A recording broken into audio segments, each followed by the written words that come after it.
शनिदेव हुए वक्री। प्रिय दर्शकों, नवग्रहों में न्यायाधीश शनिदेव जो कर्म फलदाता हैं, कर्मों के अनुसार ही अच्छे या बुरे परिणामों की प्राप्ति कराते हैं। यदि किसी जातक का कर्म अच्छा है, न्यायोचित है, न्याय संगत कार्य करता है, गलत कार्यों से धन का अर्जन नहीं करता है, लोगों का सम्मान करता है, घर के बड़ों का आदर करता है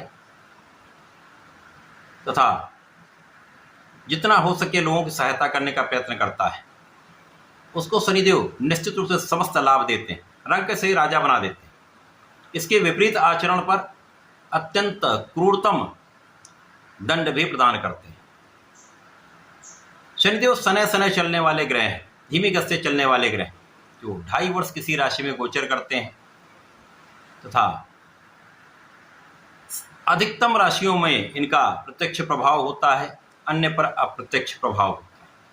शनिदेव जिस राशि में गोचर करते हैं उससे एक राशि आगे, उससे एक राशि पीछे 7.5 का प्रभाव होता है तथा 2 राशियों पर ढैया का प्रभाव चलता है तथा अन्य पर अप्रत्यक्ष प्रभाव होता है।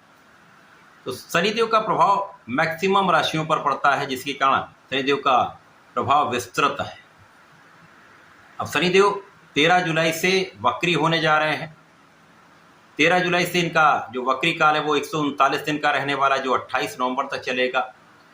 तो इनका वक्री काल भी बड़ा है, जो शनिदेव के प्रभाव को दर्शाने वाला है। समस्त राशि के जातकों पर इसका विशेष प्रभाव पड़ने वाला है, क्योंकि ज्योतिष में वक्री ग्रह को बलवान माना गया है।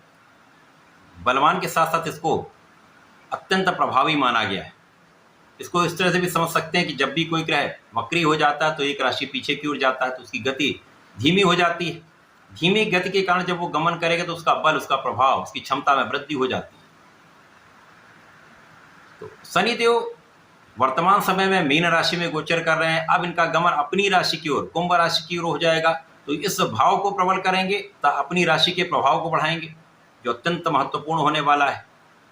आज मैं मकर राशि के लिए शनिदेव के इस वक्री काल का किस प्रकार का प्रभाव प्राप्त होगा, किन किन भावों में वृद्धि होगी अथवा कहीं पर कोई अवरोध या समस्या है तो उसका क्या निराकरण है, संपूर्ण विश्लेषण मैं पूर्ण तर्क के साथ करने जा रहा हूं।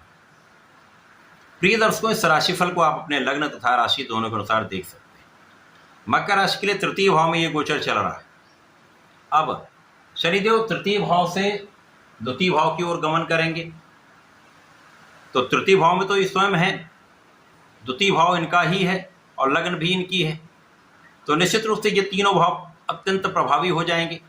इसके साथ ही साथ शनिदेव की 3 दृष्टियां हैं। प्रथम दृष्टि का प्रभाव तीसरे भाव पर, दूसरी दृष्टि का प्रभाव सप्तम भाव पर, तीसरी दृष्टि का प्रभाव 10वें भाव पर होता है। तो ये समस्त भाव प्रभावित रहने वाले हैं।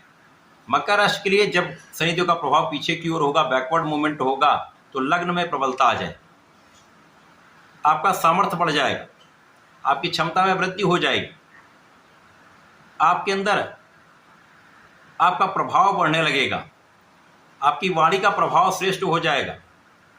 यदि इस समय में आप सोच विचार कर, विचारशील होकर, विवेकशील होकर कोई कार्य करते हैं तो समस्याएं भी कम होंगी, आपको लाभ की वृद्धि 100% होगी। परिवार का भाव श्रेष्ठ रूप से यहाँ पर आपके लिए प्रभावी हो जाएगा। परिवार का पूर्ण सहयोग आपको प्राप्त होगा। पारिवारिक संपत्ति से भी आपको लाभ प्राप्त होने का योग दिखता है।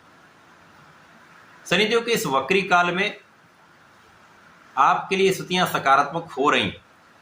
यहाँ पर छोटे भाई बहनों से कुछ मतभेद हो सकता है, परंतु उनका भी सहयोग आपको प्राप्त होगा और शनिदेव का प्रभाव आपके भाग्य को विस्तृत करने वाला है। शनिदेव आपको धर्म के मार्ग पर चलाएंगे। शनिदेव आध्यात्मिक हैं, ये अनुशासन के कारक हैं, क्षमतावान हैं। तो यदि आप अनुशासन में रहते हैं, धर्म के मार्ग पर चलते हैं तथा अपने इष्ट का ध्यान करते रहते हैं, तो समस्याएं यहाँ पर कम से कम होंगी, आपके लिए लाभ का योग बनता रहेगा। अब शनिदेव यहाँ पर हैं तो शनिदेव का प्रभाव आपके शिक्षा के भाव को पहले से अधिक अच्छा कर दे, ज्ञान के भाव को विस्तार देने वाला हो। संतान के पक्ष को बलवान करेगा, आपको विचारशील बनाएंगे शनिदेव।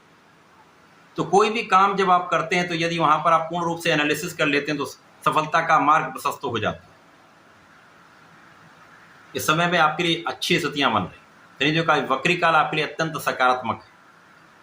शनिदेव का प्रभाव आपके लिए आपके पिता का सहयोग दिलाने वाला होगा, पिता के कार्यक्षेत्र में प्रगति कराने वाला होगा, तो आपको आपके कार्यक्षेत्र में पहले से बेटर अपॉर्चुनिटीज देने वाला हो। शनिदेव का प्रभाव नवम भाव पर है, आपके द्वादश भाव पर। इस समय में कुछ व्यय हो सकते हैं कि आपके कुछ व्यय हों, शनिदेव कुछ व्यय कराएंगे, परंतु अनावश्यक व्यय से आपको बचना चाहिए। यहाँ पर कुछ यात्राएं हो सकती हैं, यात्राओं में आपको लाभ भी मिलेगा। जो जातक विदेश जाना चाहते हैं, उच्च शिक्षा लेना चाहते हैं, उनके लिए एक अच्छा योग है। अथवा जो विदेश जाकर व्यापार करना चाहते हैं, नौकरी करना चाहते हैं, उनके लिए भी एक सकारात्मक योग बन रहा है। वक्री काल में आपका स्वास्थ्य का भाव पहले से अधिक अच्छा हो जाएगा। जब स्वास्थ्य आपका अच्छा होता तो आप अच्छा परिश्रम कर पाते हैं, अपने क्षेत्र में सही ढंग से आप प्रयास कर पाते हैं, तो लाभ भी पहले से अधिक अच्छा हो जाता है। तो इस समय संपूर्ण सुरक्षा आपकी होगी और शनिदेव के प्रभाव के कारण आपके लाभ के मार्ग बन जाएंगे। यहाँ पर शनिदेव का प्रभाव आपको एक से अधिक मार्गों से धन दे सकता है, एक से अधिक मार्गों से आपको लाभ दे सकता है। तो ये समय आपके लिए अनुकूल होने जा रहा है।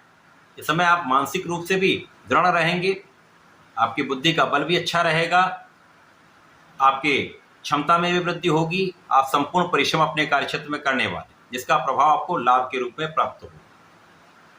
शनिदेव का प्रभाव आपके लिए अनुकूल है। इस पूरे समय में आपको अनुशासन में रहना चाहिए, अपने कार्यों को सही ढंग से सही समय पर पूर्ण करना चाहिए, आलस्य से बचना चाहिए तथा वाणी पर कंट्रोल करके यदि आप बात करेंगे तो समस्याएं ना के बराबर होंगी। इस पूरे समय में आपको नियमित रूप से भगवान गणपति की आराधना करें।